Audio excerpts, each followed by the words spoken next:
was down about making the airport. When he got someplace near there, then we might be able to get him. I don't think we speed well enough to get it. I was just so shocked that I was still alive. Aircraft emergency, Monday at 10 on ITV.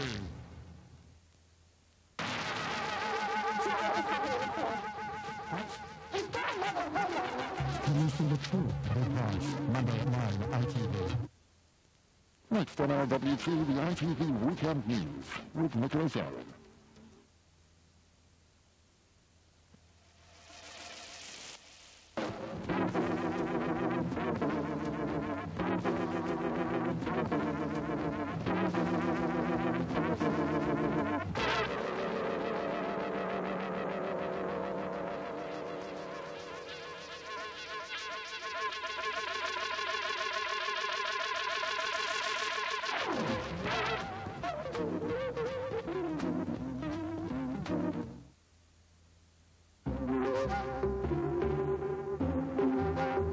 Did you know 85% of customers say they hate it when businesses get their details wrong?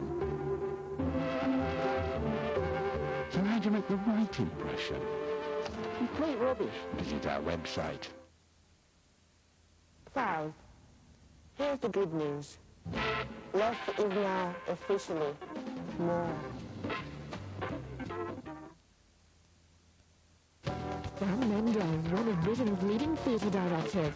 Now his first feature film, American Beauty, has been hailed as the best film debut in years. Actually, you get much more of a grip on actors and performances on film than you ever do on stage. I think Sam will always take a theatre project over a film. As well as running the Donmar Warehouse Theatre in London and directing on Broadway, he is now the hottest tip for this year's Oscars. Sam Mendes on the South Bank Show tonight, 10:45 on ITV.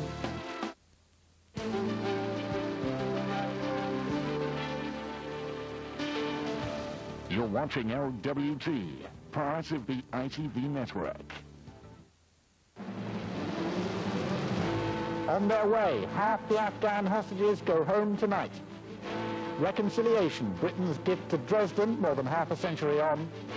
And Liverpool stake their claim in the race for the Premiership.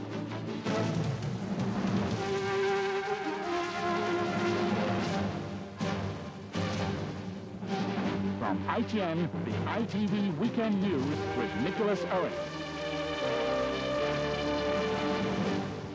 Good evening.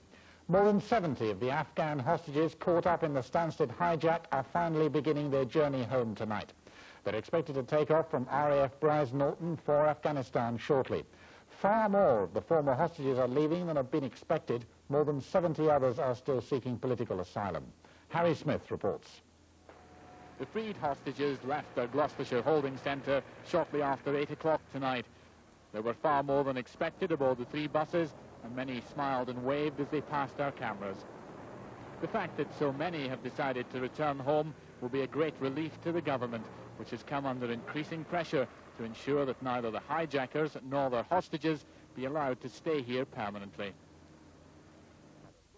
Earlier, Jack Straw repeated his wish to see them all return, but said he was bound by legal obligations. On the one hand, our obligations, which are humanitarian as well, under the 1951 Convention on Refugees, to provide asylum to those in well-founded fear of persecution. On the other hand, the clearest international obligations under what's called the Chicago Convention to prevent and to deter the very serious international terrorist crime of hijacking. At the Gloucestershire Holding Centre, which is part of a fire service training college, immigration officers spent all day interviewing the former hostages.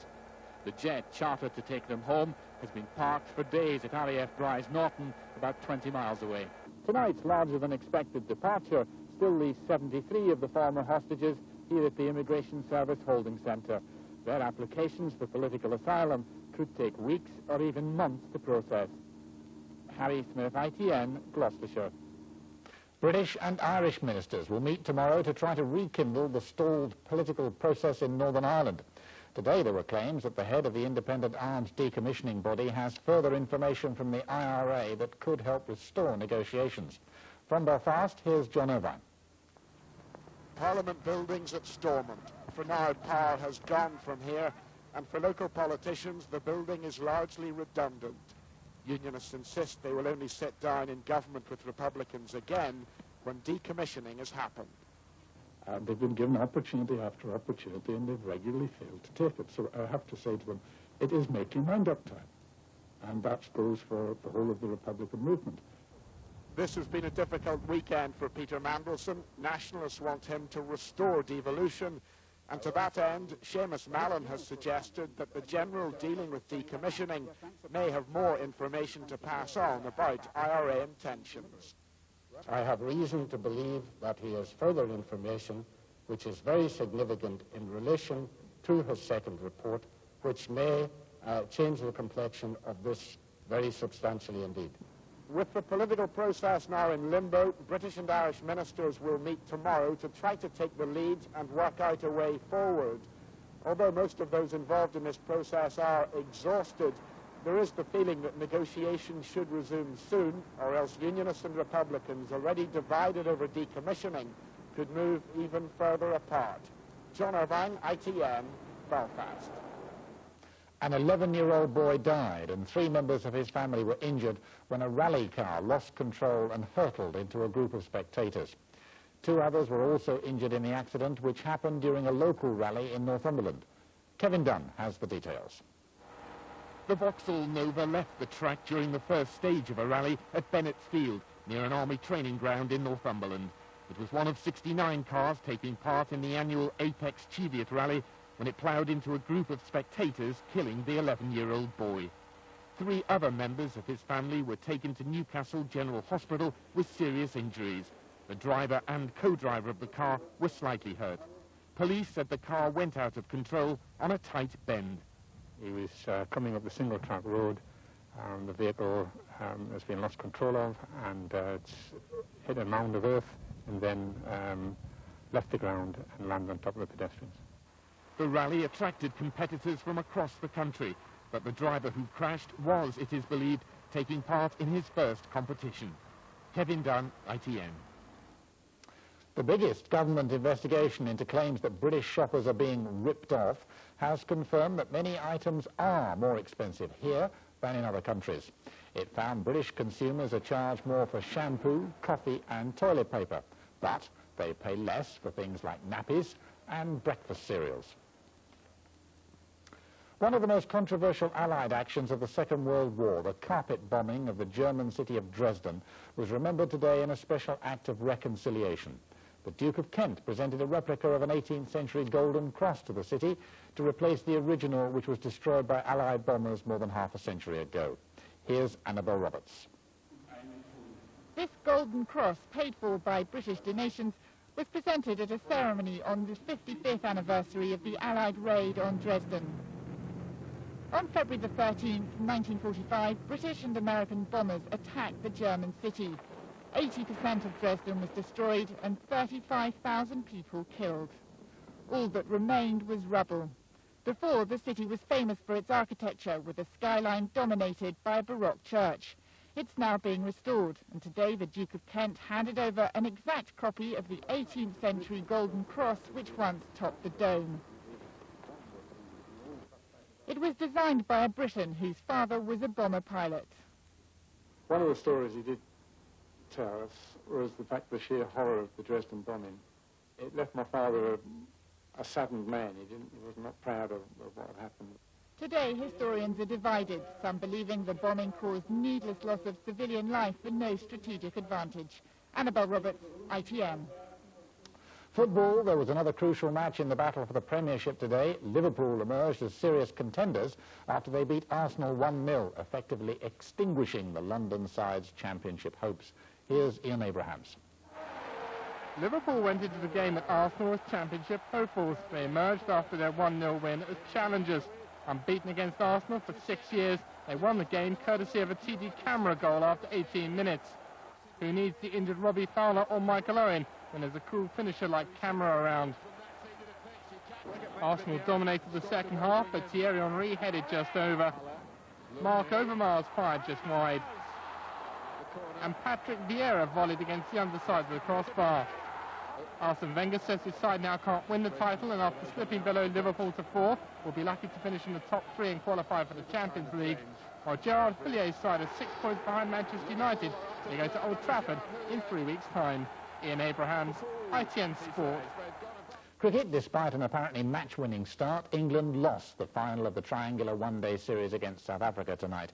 They bowled South Africa out for 149, but England's batsmen failed again. They were all out for 111. Neil Connery watched the game. England couldn't have had a better start. By the time Sean Pollock headed back to the pavilion, South Africa were just 21 for 5. Craig White's effort sets England hearts beating faster, and Nasser Hussain's spectacular catch seemed to put the seal on the visitors' dominance. But chasing 149, England wasted no chance in displaying their streak of self-destruction at the crease. Hussain the first to go. England's initial euphoria was turning to gloom. Sean Pollock piling on the agonies for Graham Hick and 4 others on his way to man of the match. Mark Elam was soon joining Hick as South Africa turned up the heat. Darren Gough fell victim to Mark Boucher. And it was just a matter of time before England were finally put out of their misery. Chris Reed, LBW, leading South Africa to claim the Tri-Nations final. Neil Connery, ITN Sport. That's it. Goodbye. Have a good week.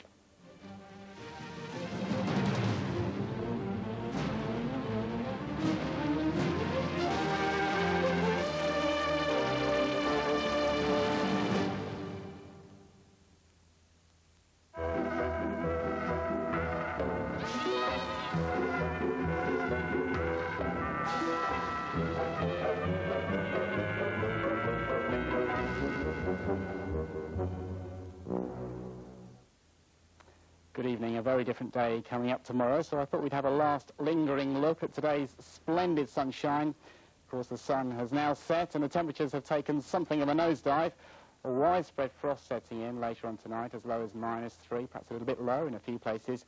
The odd mist patch, and then a change out west, clouds spilling in, outbreaks of rain spreading across Northern Ireland, getting into some other western fringes of the mainland towards morning, turning very windy here as well. So tomorrow morning kicks off cold and increasingly cloudy. A little bit of sunshine first thing in the east, but generally overcast, with outbreaks of rain spilling across all of the country during the course of the day. A little bit of snow up over the high ground of Scotland for a while. Drying up to some extent later on across Scotland, Northern Ireland, western parts of England and Wales, but still a lot of cloud. Sunshine, I think, will be at a premium during the course of tomorrow. A very cold start. It'll take time to warm up, I think, eventually reaching 10 or 11 across some southwestern areas, but no higher than 7 or 8 further east. That's it. Here's a summary. Powergen. Power, whatever the weather.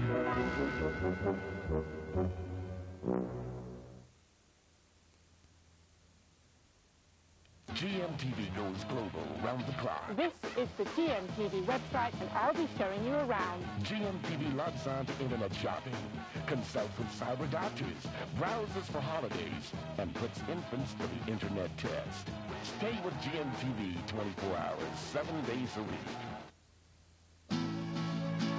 Seaboard Energy, bringing home electricity and gas. Good evening. The price we pay for a sunny day is a frosty night. It's never a good sign when the map is as blue as this. Temperatures getting down to -2, perhaps a few degrees lower in a few places, and the odd mist patch. So a fairly wintry start to Monday morning. Some sunshine, but